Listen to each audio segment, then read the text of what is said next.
Hi, good morning! Kape tayo with oatmeal. Ito po ay para makatulong makales ng ating mga fats sa ating mga katawan. Yummy. So, ang ating sharing, mga kaibigan, good morning. Nasa Psalm 23 verse 1. Ang Psalm 23 is isa sa mga popular na verse sa Book of Psalm. Good morning po. Ito po ay sinabi ni King David ng kanyang kapanahunan. Si Yahweh ang aking pastol, hindi ako magkukulang. Si King David po ay tiwalang-tiwala na siya susuportahan ng Diyos sa kanyang mga balakin.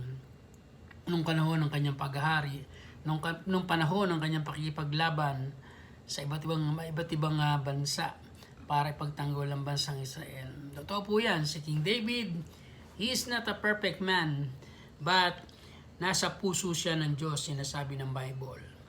At si David ay naging matagumpay sa kanyang pakikipaglaban at naging matagumpay din siya bilang hari ng Israel ng panahon niya. Kaya siya ay tiwalang-tiwala na sinabi niya na si Yahweh aking pastol at hindi ako nagkukulang dahil hindi po nagkulang sa kanya si Yahweh sa kabila ng mga fails sa buhay ni King David. Salamat po.